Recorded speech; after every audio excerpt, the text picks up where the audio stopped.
Feel Good, nouvelle émission, et cette fois-ci nous allons pousser, enfin c'est pas moi, c'est nos invités qui vont pousser un petit coup de gueule sur l'habillement, l'apparence. Qu'est-ce que ça dit de nous s'habiller, ne pas s'habiller correctement, être propre, sale, etc. Qu'est-ce qu'on dit de nous? Important d'en parler. Pour être bien, pour se sentir bien, c'est Feel Good, c'est parti. Feel Good pour être bien dans sa peau et dans sa tête. Et voilà, bien s'habiller, paraître bien. Qu'est-ce que c'est? C'est tellement important de bien s'habiller. À des gens qui disent, écoutez, moi je suis une personne bien valable, on s'en fout de la façon dont je m'habille. C'est pas du tout ça qui est important.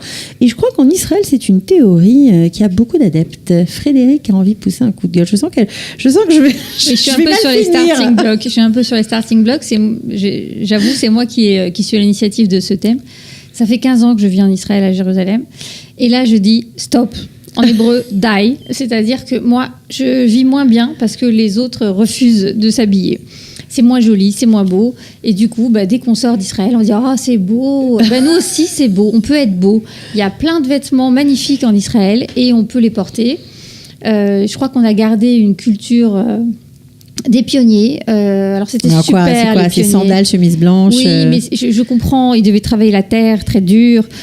Donc, ils avaient chaud. Et donc, ils mettaient des sandalettes. Maintenant, ça suffit. On porte plus les sandalettes. C'est sympa, les sandalettes. Pourquoi non, c'est pas joli. Elles sont pas jolies quand elles sont vieilles. Mais sinon, si elles sont propres, neuves, bien cirées, ça va. Oui, mais il n'y en a pas. D'abord, on ne peut pas cirer des sandalettes. Je vous mets au défi d'essayer. Non, c'est pas que je milite contre les sandales. C'est juste que... c'est très important de s'habiller le matin, de choisir ses vêtements. Ça va déterminer le reste de la journée, ça va déterminer notre humeur. Si on est bien habillé, on va inspirer plus de respect. Alors je sais que les gens veulent lutter contre ça et dire non, le respect c'est seulement la personne. Oui, on est quand même dans une société où on lutte contre les apparences. On est en train tous de chercher du sens, d'aller dans des choses profondes et que donc les apparences ont l'air moins importantes. Alors désolée, je suis un peu violente, mais ça sera dans le Olam Haba. Parce que dans le Olam Haba, on sera plus que des âmes, on n'aura plus de fringues et on pourra s'apprécier à notre juste valeur. Là, on doit se fringuer. Bedtime, entre-temps, on est des corps et les corps, on les habille. D'accord. Et c'est ça que les gens voient. Et il n'y a rien à faire, c'est ça que les gens voient.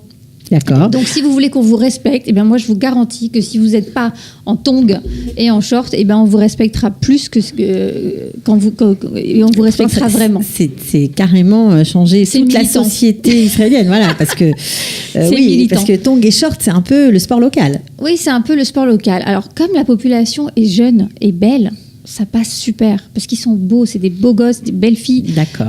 Ils sont magnifiques et j'ai rien à dire. Mais après, quand on vieillit, alors ça pendouille.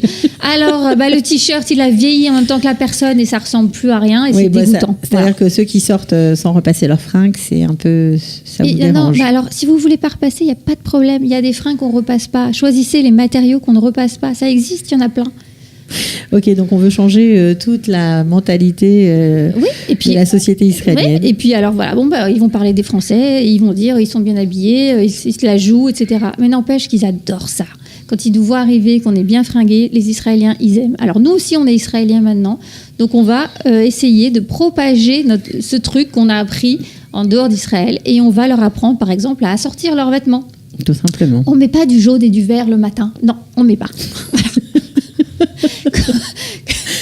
C'est comme ça. Nos mamans, elles nous l'ont appris en France. Oui, je suis désolée. Oui, c'est vrai. Elles nous l'ont appris quand on était petits. Et apprenons à nos petits à apprendre à leurs copains et leurs petits copains. Et petit à petit, on va changer la société, j'en suis sûre. D'accord, donc apparemment un thème qui est cher au cœur de notre life coach.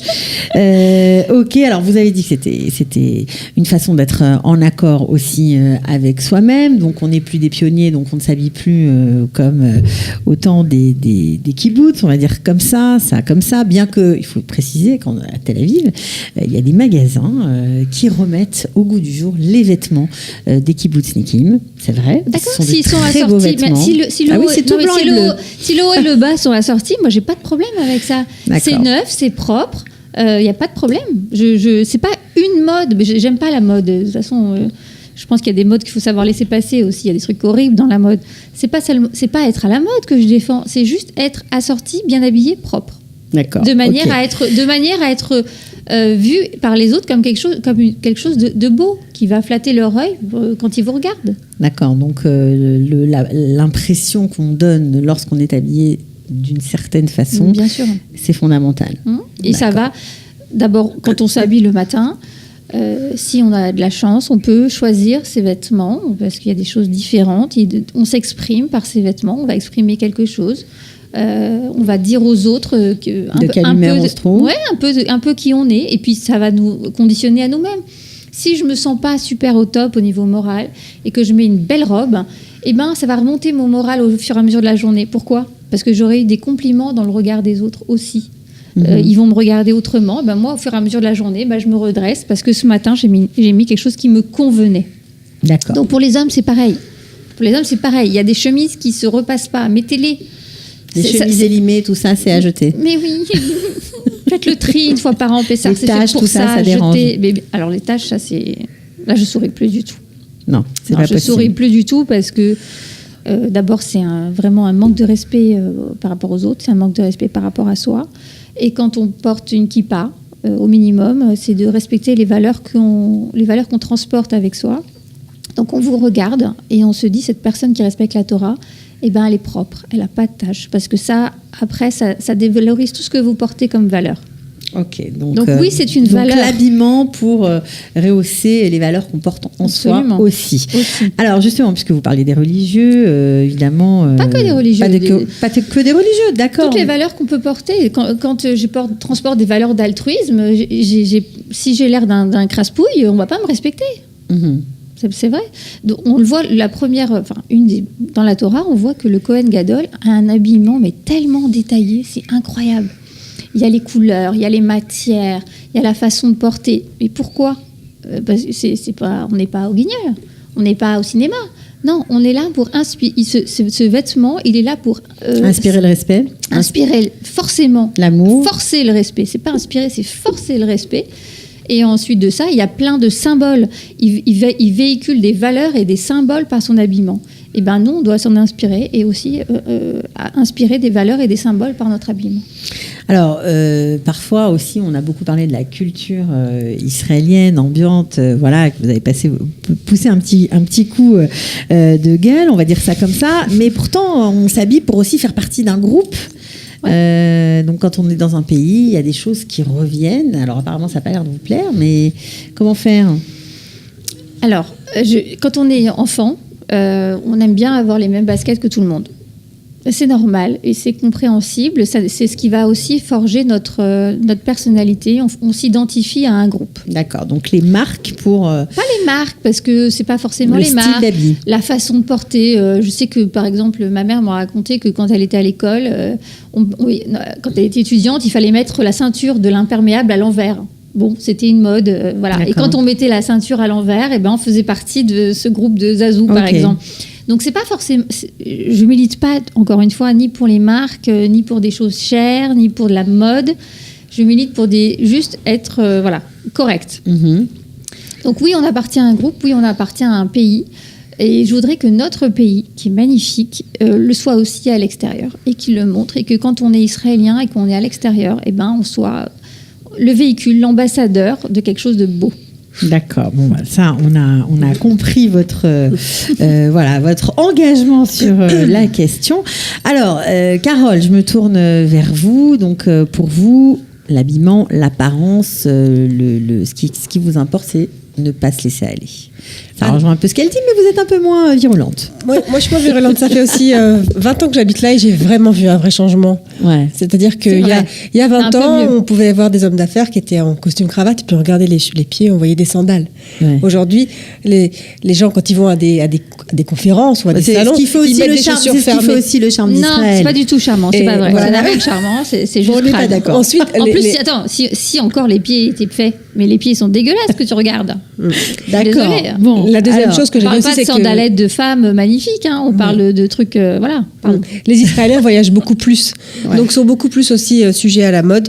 Et il y a quand même une partie qui a évolué dans son habillement. On voit que les gens qui travaillent, on va dire, ou dans le high-tech, ou qui ont l'habitude de travailler avec l'étranger, ils vont être appelés ils vont acheter des habits à l'extérieur, ils vont faire plus attention à eux. Pardon. Les habits, il ne faut pas les acheter à l'extérieur, il faut les acheter en Israël. Oui, bien sûr, mais ils vont se baser sur ce qu'ils voient, sur ce qui se passe à l'étranger. Oui. Alors, ne pas se laisser aller, c'est quand même primordial. Pas se laisser aller, l'habillement, c'est quelque chose qui nous habille et c'est ce que les gens y voient de nous. C'est-à-dire que les gens y voient de nous, aujourd'hui, vous allez arriver à un entretien, par exemple, de travail, ils vont vous regarder, vous, mais ils vont regarder comment vous avez l'air. Et ça reflète qui vous êtes et qui ils ont envie de mettre en avant. Qu'est-ce que vous allez représenter de sa société, par exemple. Je sais que moi, quand j'arrivais à un entretien, par exemple, de travail, c'est vrai que parfois, j'étais pratiquement plus classe que la personne qui m'interrogeait, mais c'est pas grave. Elle était contente parce qu'elle disait, tiens, cette petite Française, elle va nous représenter, et bien, classe. C'est quelque chose d'important. Donc, on a une carte à jouer quand on vient de France. Il ne faut pas perdre peut-être cette façon, cette French touch, comme on dit. Voilà, moi j'entends beaucoup de mes clientes qui disent, je suis venue avec toutes mes valises de France, mes habits, mais je les mets pas. Eh bien, si sortez-les vos habits, comme disait Fred. Et je vois, que ça soit à Ranana, je peux vous dire que les femmes, elles sont habillées, on voit que c'est des Françaises. Et les Israéliennes se disent, c'est encore une Française. Oui, mais il ne faut pas croire que c'est parce que les habits sont achetés en France. Vraiment, non, pas du tout, parce qu'on les achète ici. On les achète ici. Oui. C'est juste que c'est cette French touch, et petit à petit, les Israéliennes disent, mais t'as acheté ça où ? T'es pas à Paris ? Non, pas à Paris, je l'ai acheté là-bas. Et du coup, elle commence maintenant à y venir. Alors, mais ce qu'il faut dire, c'est que c'est important, enfin vous en parlez avec beaucoup d'intérêt, parce qu'on imagine que le soin qu'on apporte dans sa tenue vestimentaire, la façon dont on se présente, ça en dit long sur sa personne et peut-être même sur la façon de faire son travail. De toute manière, la manière dont on s'habille, c'est son apparence, c'est comment on se sent. C'est-à-dire que si quelqu'un se laisse trop aller et il met des choses trop larges, c'est sûr qu'il va grossir. Il va pas surveiller, il va pas se rendre compte qu'il a pris du poids. Voilà. Donc déjà, faire attention à soi-même, pas se laisser aller, faire attention à ses affaires. Vous n'avez pas répondu sur ma relance. Ça veut dire que quand on fait attention à soi, est-ce qu'on est forcément plus précis dans son travail, on est peut-être plus besogneux, on sera plus perfectionniste? Faire attention à soi, c'est d'abord faire attention à soi, avant de faire attention aux autres. Mais c'est sûr que ça va être une qualité qu'on va développer. Puisque Fred, elle l'a beaucoup, parce que globalement, elle fait attention à elle voit chez les autres ceux qui ne font pas attention à eux, et ça l'énerve. Et ça me fait de la peine. Et ça lui fait de la peine. Donc, effectivement, c'est aime ton prochain comme toi-même. Tu aimerais que les autres soient comme toi et fassent attention à eux, parce que tu sais que s'ils se laissent aller, ils ne vont pas être en cohérence dans ce qu'ils font. Moi, j'imagine que ça a aussi des implications sur la santé. Faire attention à soi, de toute façon, la confiance en soi a toujours une meilleure influence sur la manière sur notre bien-être. Ça, c'est sûr. Après, on n'est pas tous nés pareils. Il y a des gens qui sont physiquement avec des qualités, enfin en tout cas des physiquement différents. Moi, je dis qu'il faut travailler sur ces qualités. Quelqu'un qui a des beaux yeux, pour une femme, par exemple, les mettre en avant. Quelqu'un qui a... il faut s'habiller en fonction de son corps aussi. C'est important de savoir se mettre en avant. Et se mettre en avant par rapport aussi à ses proches. Quand on rentre à la maison, pourquoi on va mettre une djellaba et des babouches? Non, pourquoi quand votre mari va rentrer, il a envie de voir une jolie femme? Eh bien, vous faites... le contraire. Pourquoi? Les femmes sont belles dans la rue, donc il faut qu'il ait une belle femme à la maison. Et moi, je vous dis franchement, je suis un peu trop coquette. Moi, je suis tendance à m'habiller pour même sortir mes poubelles et mettre mes talons et mon rouge à lèvres, mais c'est un peu trop excessif. Mais par contre, je pense que c'est important pour l'image de soi de faire attention à soi-même. Très important. Voilà, on se sent mieux, et donc pour le bien-être, c'est aussi important, puisque c'est quand même le titre de cette émission, Feel Good. Bon, un thème qui vous a bien inspiré, on pourra en parler encore longtemps. Encore très longtemps. Voilà. Bon, on verra s'il a révolté. Je vais avoir des réactions, j'imagine. Oui, ça c'est sûr. Mais bon, vous avez le droit aussi de vous exprimer, de dire ce que vous pensez. C'est exactement le but de cette émission. On viendra la semaine prochaine avec un autre thème. En attendant, on se quitte. Salut à tous. Donc, habillez-vous bien. Oui. Faites attention à vous. Pour être bien dans sa peau et dans sa tête.